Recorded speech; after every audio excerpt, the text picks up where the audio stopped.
Hi, everybody. It is Friday.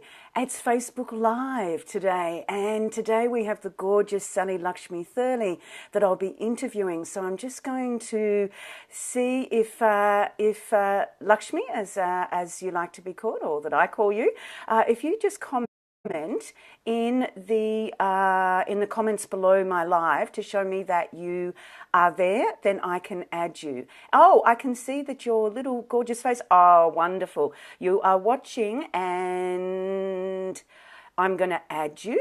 And I am going to add, and hi, darling. Oh, it's so exciting when you see that. It's like, oh my God, yes, it worked. Oh, connecting. Hello. It did. That was probably one of the fastest connections I've made. Hi, Julie. Thanks for watching. That's so exciting. Okay, well, let's make the best use, of our time. And I'm going to start by asking you, so I know I call you Lakshmi because I know you personally as well as professionally. So if you don't mind me asking, can I ask why you have the name Lakshmi as your middle name? What's the reason for that? That might be a good way to start talking. What an awesome way to start. Hi, darling. Hi, everyone. Hello. Yeah, for 20 years, that was actually my name. So I did something a little bit out of the ordinary. And in my mid-20s, I joined an ashram. And there I stayed. When I got there, I realized the world doesn't matter. The world's actually crazy. And all that matters is truth. And I wanted it like a drowning man needs air. I often say that. And it just, when I decided to commit to that, when I finally got into my head what the hell I was actually doing, what I got involved in, you become what's called initiated. And that means that it's, and that's an act of grace in a way. It's like you take on the sadhana, on the yoga, you invite the spiritual energy to do its work.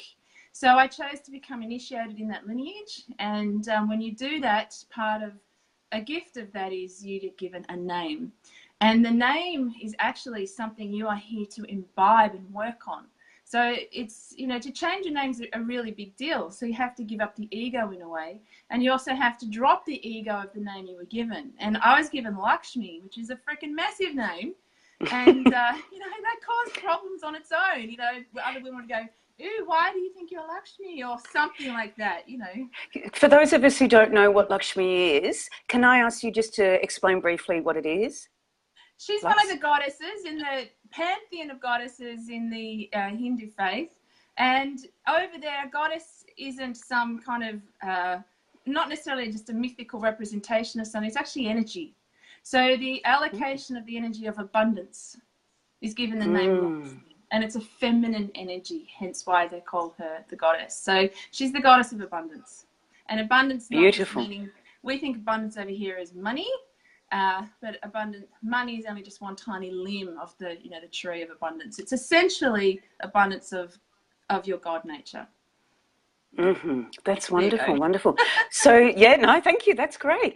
So you were 20 years in an ashram, and I know that you're using all that wealth of knowledge and spiritual education and transformation in your business. So can you tell us a bit about your business then, and perhaps a little, just briefly, about your journey and how you got to where you are now?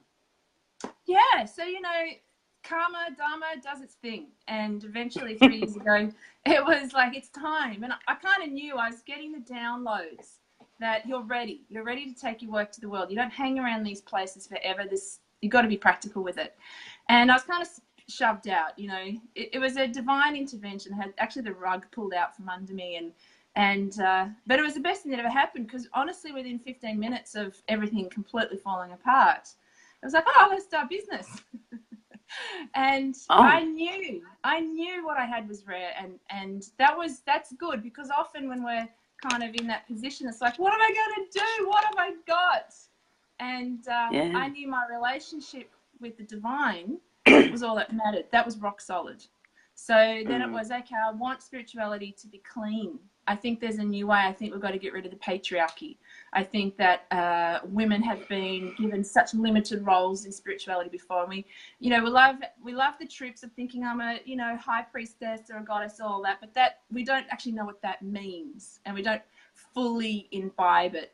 Hence why I coined the term the she-monk, because I did the monk work, the monk training, and yet the avenue for females, I was absolutely shocked.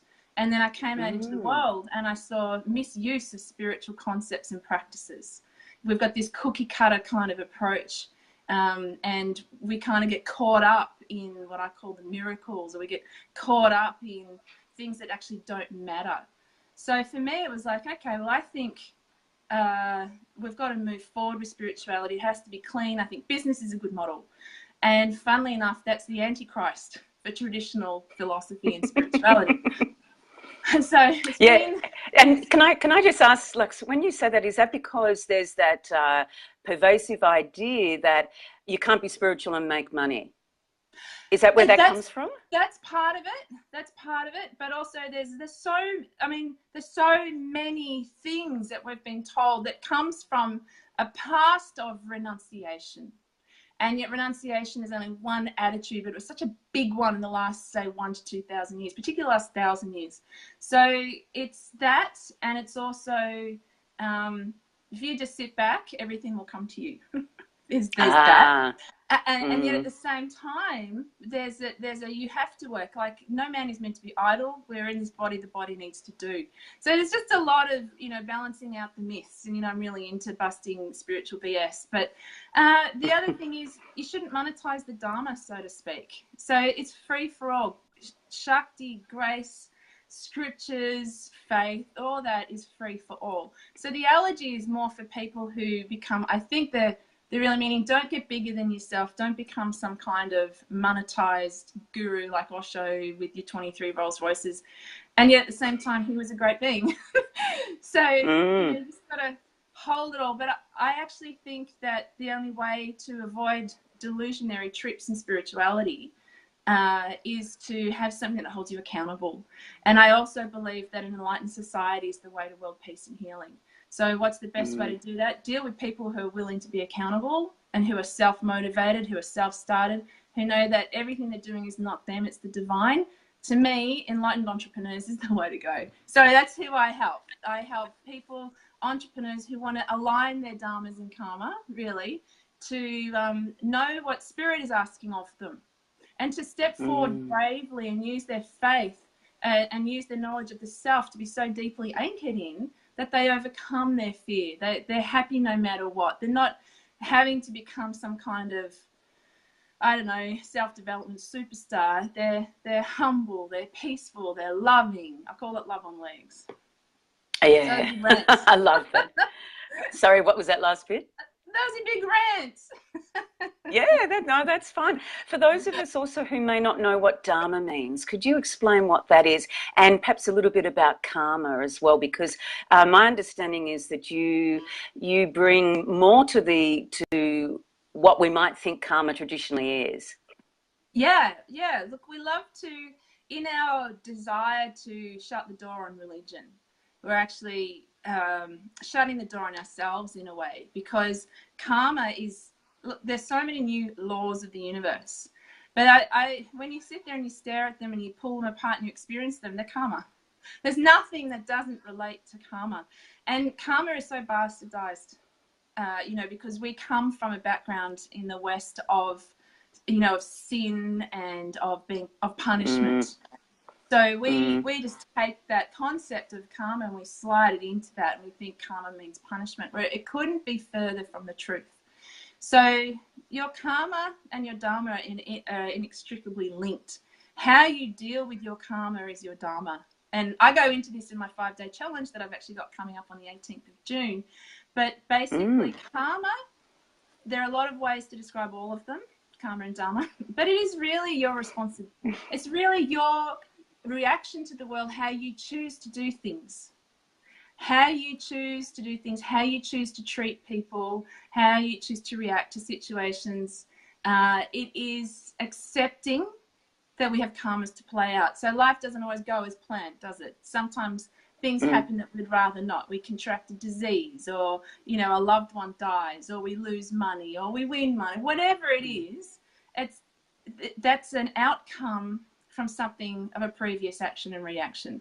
So we need to take right action. We need to have right thought, all those sorts of things. We need to be mindful, and then we can start to undo that debt of karma. So basically it's saying if you go and you kill somebody, you know, Christianity would say you're going to hell. Well, karma would actually just say that's what you chose to do in that moment, but just know that at some space in time, you have to be on the receiving end of that energy. You need to, because that's the only way your soul will learn and will grow and be free and unbound.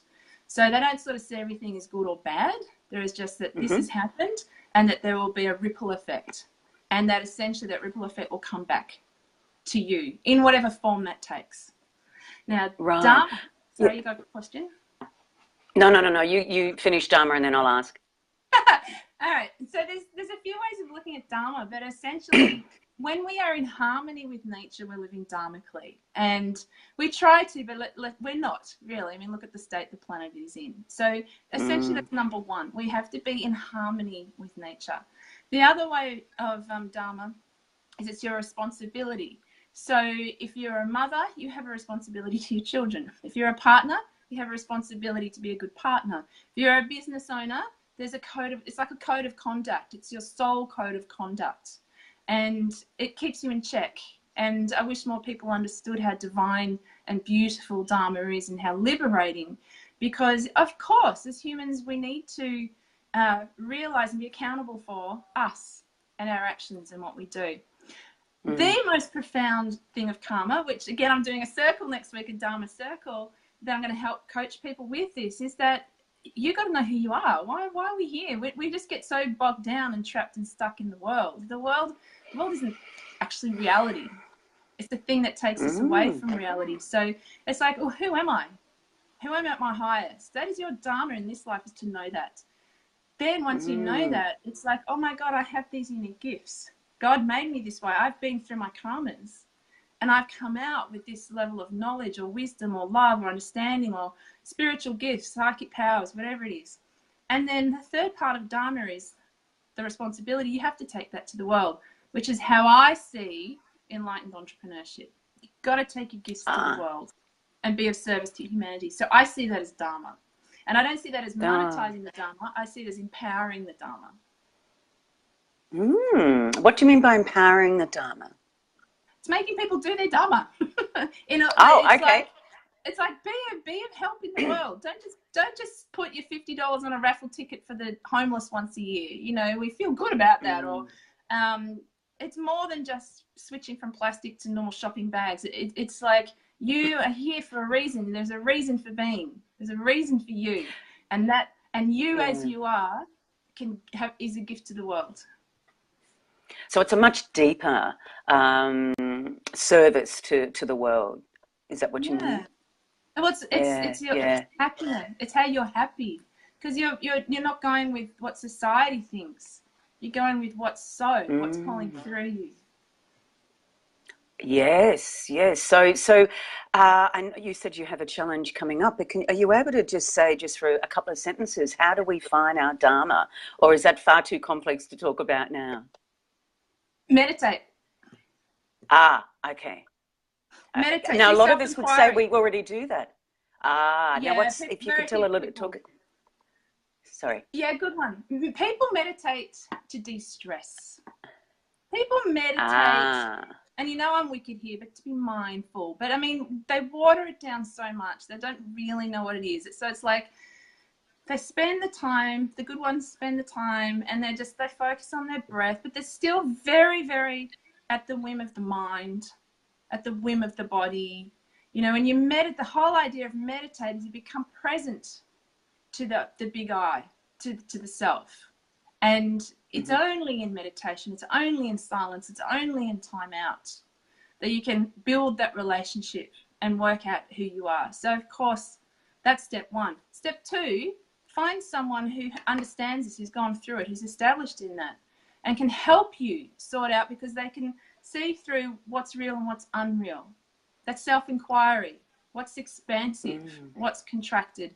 That is a far more powerful thing even than a psychic helping, because it's more, if you can start to see the space of clear feeling, then you are living dharmically. You are living spiritually, not just, oh, someone said I should be doing that. That's what they see in my energy, and going down that road. You need to learn what the shift of energy is happening in you, and then you'll always follow the path of truth. Oh, that sounds beautiful. Yes, thank you. I'm sure your challenge will delve into it a lot more deeply, but thanks for just giving a bit of a taste of it. So your Facebook group is called Enlightenment for Entrepreneurs. I'm going to ask you, how do we become enlightened as entrepreneurs? Is it doing the sorts of things you've been talking about? Is there a lot more? Yeah, of course. Of course. What happened was I studied the path of self-realization all that time, and through a philosophy called Kashmir Shaivism, as you know. And when I got out, it's quite funny. When I put my focus back in the world, I really noticed when I started. I am entrepreneur by nature. I believe it's like a what do you call it? It's an archetype. You either are it or you aren't. It's like you can't not do it. And so I'd always had entrepreneurial ventures, and this time I thought, right, I'm going to merge all my worlds together. It was bloody hard. It was bloody hard. You know, things like this, putting yourself out there, immediately we have to deal with our ego. You have to do things you don't want to do. You have to become productive. You know, I'm an artist. Becoming productive is hard work. You have to, I realized that entrepreneurs have to face themselves, and that's exactly what sadhakas or spiritual seekers do. So I instantly saw that with the right attitude and chasing the right thing, so instead of going outward, go inward. Instead of going for fruit and gratitude, go for happiness and good feeling. Like it's just with a few tweaks, entrepreneurship can definitely be a path to self-realization. It's a hard concept. Sounds easy, but it's a hard concept for people. They like the sound of it, but it challenges them. But so that's just what I'm here to do, to keep putting that word out there. If we can just adjust a few things, like knowing that you're not the doer. If you can sit in stillness but still do your activities, you're working in an enlightened way. And all those things start getting grace moving through you. They make you this beautiful human being. Oh, wow, that sounds beautiful. And it's a journey. It's am I right? It's a lifelong journey that we have, especially if it's part of our Dharma. Yeah. There's never a time we're not meant to be here doing something and being of service. That's to the day we die. And, you know, and it's different for everyone. Not everyone's meant to be an entrepreneur, but we're all meant to be doing something. Some people are like, you know, the great sages of India are meant to be still and silent. Some people are meant to be corporate. Some people are meant to be mothers. It's like, it's really important that we take away thinking we're meant to be something great. We're meant to be what's coming through you. You surrender to that and do the best job you can, and you'll be incredibly happy, and you'll be aligned with the divine. Oh, that's beautiful. So we don't have to be having huge dreams to be, you know, the savior of the world, so to speak. What you said, it's what is called through us. That's our Dharma. That's our Dharma. Our freedom. Our freedom to be free is what will free the world. So that's it. As soon as you're free, you free everyone around. You free your DNA lines. You free everything. So all that matters is your freedom. Oh, I've got goosebumps. I love it. Wow. Yeah, it's I mean, that just actually brings it down to simplicity. Obviously, getting there involves, as I just said, this journey is as I'm learning from you. But that word freedom just has that simplicity to it, which is just gorgeous. So, and the stillness and the meditation, as you said, a deep meditation. So thank you. I think that's given us a really good insight, at least a starting insight into what it is that you do. Can I ask, you call yourself a she monk, and the people that you, the entrepreneurs who you particularly mentor, if I'm correct, you call them she monks or bro Yep. monks. Yep. I think that's your male version. Yeah. What does that mean? What's a she monk or a bro monk? I love the terms. Yeah, great. You know, I said a little bit before how you know, the last 100 years, women can become priests or they can become monks, but it's really not taken that seriously in the institutions anyway. And you know, part of the philosophy I come from is tantric, and that means that spirituality is there for everyone in the world, whether you're in an ashram or you're living in a house having a family, makes no difference. It's the approach to spirit. It's understanding that everything is inside of you. So I kind of, you know, there was an option: become a monk, which means leave your family, or just be this what's called a householder. Just be this, you know, this householder who is the same. And I actually had a joke one day with myself when I started this business. What did I really want? And I thought, I want people to realize they can be like the Dalai Lama and have their home in their business. It actually is possible. The Dalai Lama is business. You know, he's a big business guy. You're right. So yeah. I just thought, what a laugh. We don't have to be anything, but we're she monks. So that's what that means. So do the work of a monk. You have to do that work. That's unavoidable. But merge it with the world. It's a slightly harder path, but it's exhilarating. It's joyful. It's fantastic. Oh, that sounds wonderful. Thank you. And then I know that you are very creative, and of course in our group we all are as well. Yeah. And how do you weave your creativity and spirituality together? Can you separate them, or do they actually come one and the same? Creativity is spirit. So as spirit creates the universe through spanda, through the act of creation itself. So they're exactly the same. So to me, it's just completely one and the same. Beautiful. So they both work through you, talking about the Dharma. Because I know that you're also, hi Francis, thanks for joining. Francis and Julie and anybody else who might be watching, if you've got any questions or comments, please post them below. We've been talking about she monks and Dharma and Karma and enlightenment for entrepreneurs and all this beautiful, yummy stuff.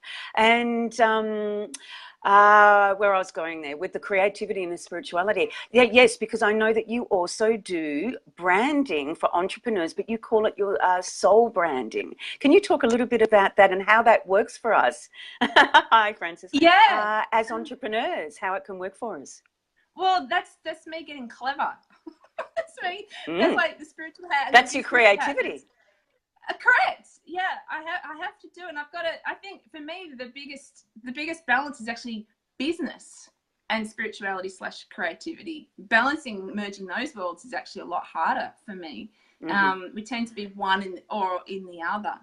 But branding came because I saw my own way forward was, okay, to be established in the self is the highest dharma. And it's the way to freedom. Right. So that's what soul brand is. Now it's frustrating because there's so many every graphic designer calls themselves soul brand. But they don't know what the hell the soul means. They have no idea even how to access it, how to get there, do meditate, do self-inquiry. So I use all my years of that kind of work to go really into the core of someone, energetically, emotionally, whatever, and find out actually what is it that you really want.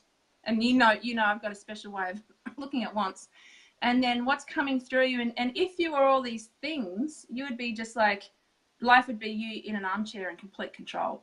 So that's a soul brand, as you, fundamentally you, but still it's out there. For most people, it's out there. So we've got to bring that in. And so we look at everything from your brand personality to your brand style. Then we also do the graphics, but I also do a lot of work on the Dharma, and I do a hell of a lot of work in how do I hold this, because people relate a brand to either numbers and analytics, which is completely wrong, because once you're a brand, you're magnetic. It takes care of itself. It's not about the numbers. It's about love and your relationship with other people and what you can do for them. And the other thing they look at is, it's a logo. And brand is not a logo. at all, you know. And even then, why And do I you know do that, logo? yeah. Yeah, and I know you focus on the branding relating to really to the, well, literally to the soul, rather than to a particular business as such, because of course we might, with our dharma, we may not stay in the same businesses all the length of our professional life. Can you just make a comment on that? Why do you do that, have that focus? That's true, because the only thing that never changes is spirit. The only thing that Mm, is that is undiable, that's unperishable, is the soul. The soul never dies. mm, Consciousness never dies. Consciousness just creates. And in the trika of faith, it's like there's creation, there's sustenance, and there's death. So everything has to go through that process. But the one thing that is constant is the I. It is the witness. It is soul working through you as you. So who are you in your self-realized state? Who are you if you were supremely free, where you didn't give a shit what people thought, where you weren't stuck in the constraints of what your family and society say? And I know when I tap into people, when I work with people, every single one of them are living a beige life, thinking they're not beige, they're beige. And yet they have this mm. amazing fountain of creativity, and I call it floral. They're floral. When you take them inside, and they're like this big, gorgeous garden of, and it's just like, you can, not only can you be that, that's actually who you're meant to be, but we're so shit scared of being it. We need help. We need help with that. We need help to manifest that. And that's part of that's a spiritual journey. That's a spiritual journey. It's like me holding the name Lakshmi. A brand is a very similar thing. We have to expand ourselves to hold it and accept it and grow into it. And so we can do that. That's part of the spiritual work and evolution, as the brand starts working for us on our behalf. So it starts to talk and communicate visually, subliminally, all these things. And as long as you just keep it consistent and stick with your brand, everything else can change. Your business, concepts, names, services, whatever, who cares? But you're Helen Bolger-Harris. I just love that, and I've done some branding work with you, of course, and I'm not aware that there's a lot of other graphic designers or brand strategists, whatever, that are actually offering that. And No, I there's know for none. me, I actually, yeah, yeah. And for me, I just learned so much about myself in that process, because it's me. It's actually, my business is part of me. I'm not a part of my business. That's the way that it's Yes. obviously a big part, an important part, but it's Yes. actually, it's not all of me. And my brand is all of me. Is that what you would agree with? I love Yeah, it. yeah, The brand is yeah. you in all your gorgeousness, as this beautiful, delicious, most gorgeous thing you can possibly imagine seeing. That's you. And the business is merely an extension of that. And it can come, it can go, it can flow, whatever. But it's all And about it's, you. yeah. And it's my dharmas and my karmas all rolled into it as well. Yeah, Yeah? absolutely. That's right. So how you react to it, Mm, what you choose to do with mm, it, who you want to be, how other people feel after they're being with you, all those sorts of things. mm. Oh, that's beautiful. I want to, I know you offer so many different ways of that entrepreneurs can become enlightened, so to speak. It sort of takes many or several forms. I know you are highly creative and spiritual. I want to ask you a question about how that relates to productivity, how you get stuff done. Have you got any tips that work for you? Because I know as I said, you have lots of ideas and all that sort of thing. So how do you get some sort of refinement into all of that? I it's interesting when you're driven, when you're doing something that you love, somehow you get it done. Now, I'm no Mm, queen of productivity, but I'm determined. But mm-hmm, saying that, I'm also incredibly artistic. So mm, I have to honor that that's who I am. So I do have to do things. I do have to discipline myself as far as I need to be healthy, because as soon as I feel unwell, I lose my mojo. So I need mm-hmm, to eat well. I need to eat at the right time. I need to get up at the right time. I need to be aware. Do I need to meditate?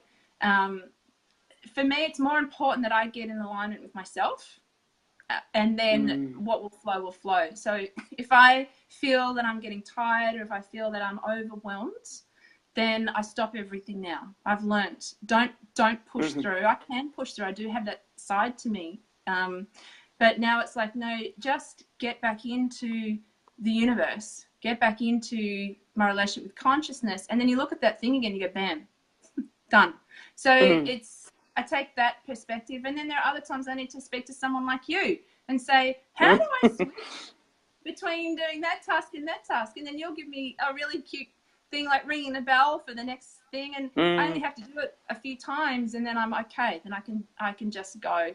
And I remember hearing an interview when David Bowie died. David Bowie was one of my, I loved him so much, and he was obviously a highly creative person. And someone had asked him, "How are you productive?" That same question, and he said, "I do what I want to do, and if I've got a deadline, I meet it." It's just that simple. So I actually realized I fit into that category. Give me a deadline, I'm going to meet it. I will meet it, and I'll do everything I can. But it means I might burn the midnight oil. It means I'll do it in an unconventional way. But I'm just committed. And I think that when you have purpose, when you're living dharmically, it's no longer a struggle. You don't have to have the mindset of an athlete. It's not like that. You just have to let it be there and watch your emotions.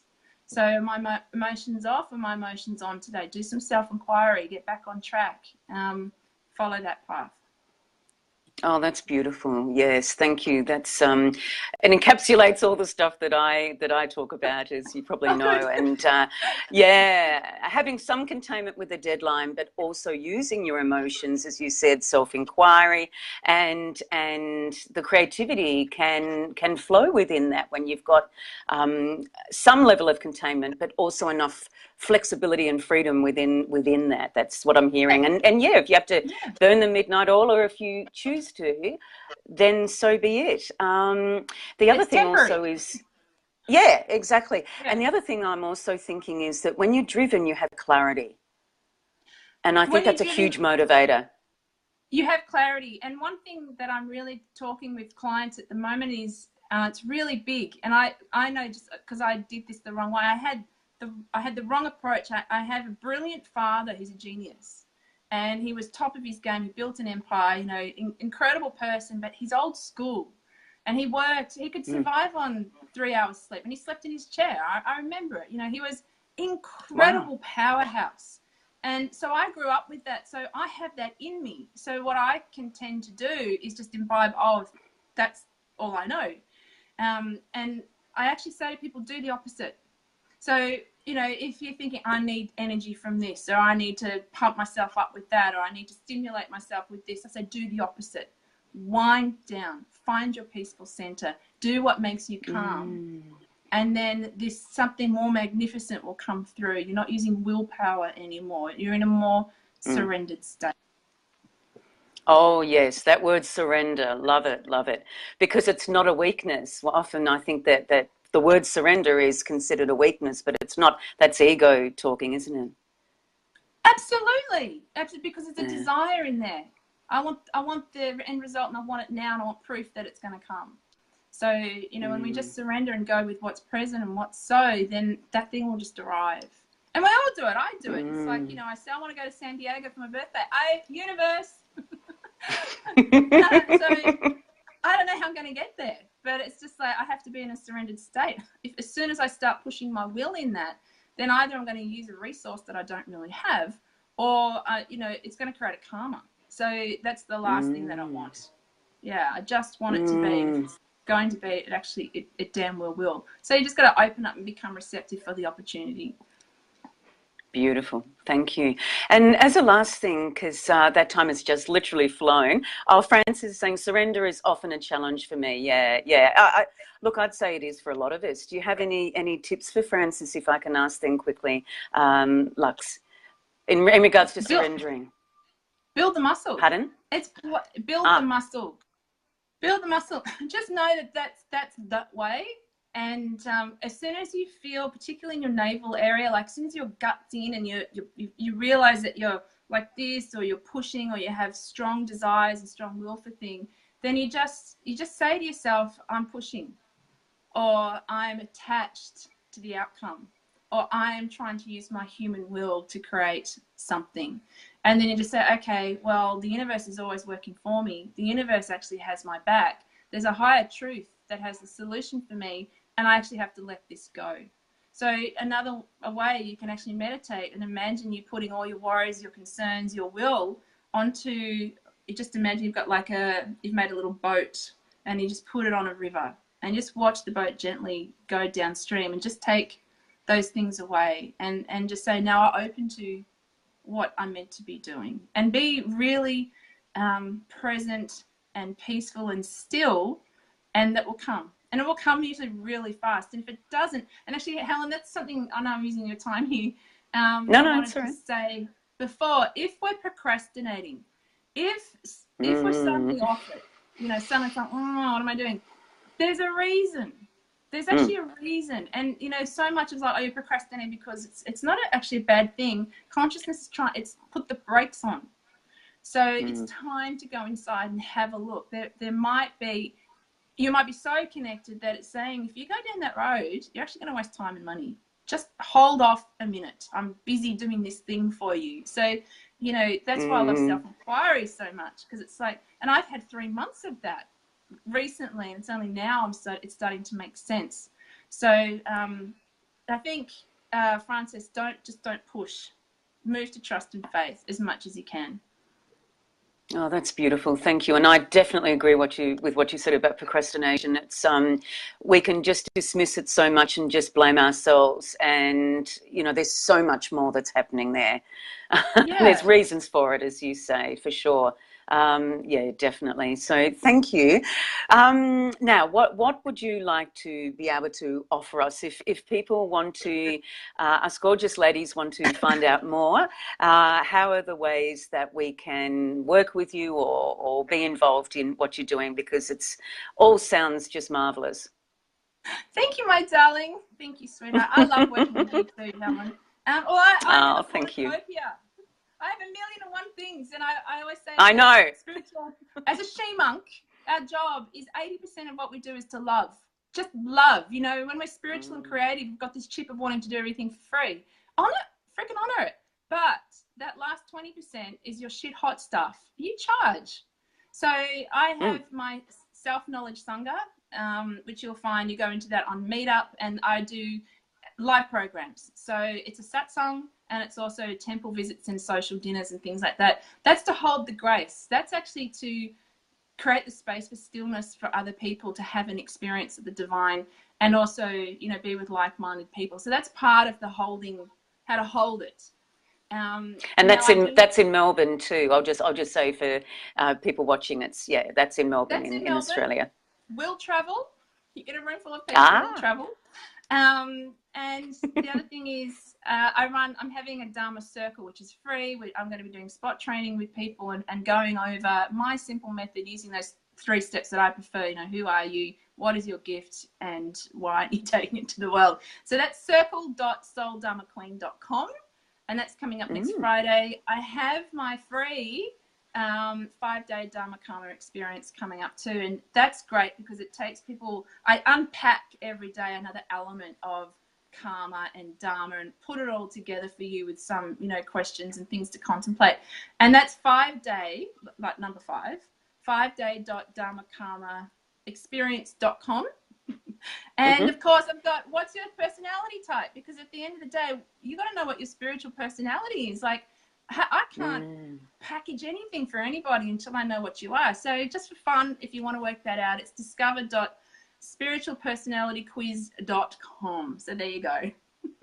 Oh, beautiful. Oh, I'd love to ask more about that, but we're probably running out of time. But because I've done that, the quiz, and there are 3 basic. Can you just say a sentence or 2 about that? Because you can't leave it without mentioning a little bit more. So we're a whole, right? But we are one particular part of that whole. So there are 3, and have known this for millennia, is that we manifest in 3 different ways, depending on the centers: the head, the heart, the gut. So a head person would be called a wisdom type, heart person, a love type, and a gut person is a service or an action type. So knowing what type you are really, really gives all the information you need to how do I approach myself, how do I approach the world, how do I approach spirituality, and what practices work for me. And it's why meditation works for some and it doesn't work for others. You know, temple things work for some and they don't work for others. So you got to kind of know what you are and then become the whole again. How do I get the other two back in so that they're even? Oh, beautiful. Thank you. I know there's a lot more to that. So obviously people can sign up to the quiz and find out which type they are and a lot more about what that means for them. Yeah, thank you, that's beautiful. great. Love thank you so much. Same here. Thank you so much. And thanks everyone for watching. Hi, Kitchi. I see you've joined as well.